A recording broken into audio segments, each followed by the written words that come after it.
आज जो हम टॉपिक देखेंगे वो है एक्शन पोटेंशियल। तो सबसे पहले इसकी हम एक जर्नल डेफिनेशन देख लेते हैं। एक्शन पोटेंशियल होता क्या है? एक्शन पोटेंशियल को हम इस तरह से डिफाइन कर सकते हैं कि जब कोई अचानक से सडन चेंज आता है या कुछ टेम्परेरी ड्यूरेशन के लिए कोई चेंज आता है रेस्टिंग मेम्ब्रेन पोटेंशियल में, तो उसको हम क्या कहते हैं? Action potential. अच्छा, एक्शन पोटेंशियल की कुछ स्टेजेस होते हैं जिसमें रेस्टिंग मेम्ब्रेन पोटेंशियल आता है, डीपोलराइजेशन आता है, रीपोलराइजेशन आता है और हाइपरपोलराइजेशन आता है।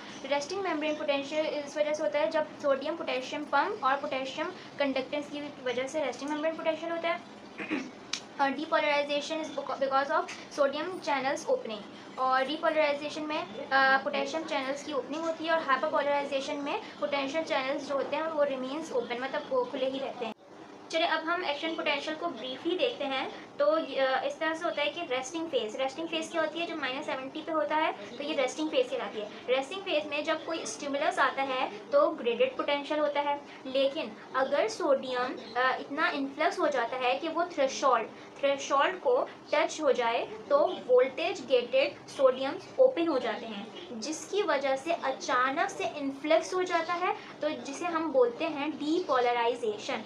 फिर ये होता है कि पोटेशियम चैनल्स ओपन हो जाते हैं, जिसे हम वोल्टेज गेटेड पोटेशियम चैनल्स भी कहते हैं, वो ओपन हो जाते हैं, जिसकी वजह से रीपोलराइजेशन होती है। ठीक है, जिसकी वजह से रीपोलराइजेशन होती है।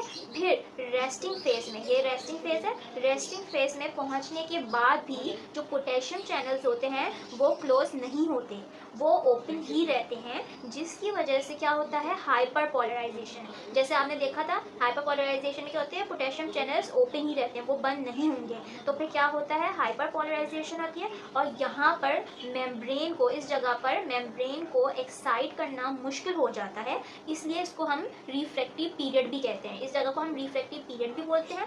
फिर क्या होता है? फिर दोबारा से जो सोडियम पोटेशियम पंप होता है, ये इसको रेस्टिंग स्टेज में, रेस्टिंग मेम्ब्रेन पोटेंशियल आरएमपी तक लेकर जाते हैं। तो ये एक्शन पोटेंशियल को मैंने ब्रीफली आपको समझा दिया है कि रेस्टिंग मेम्ब्रेन पोटेंशियल क्या होती है, डीपोलराइजेशन क्या होती है, डीपोलराइजेशन और हाइपरपोलराइजेशन कैसे होती है।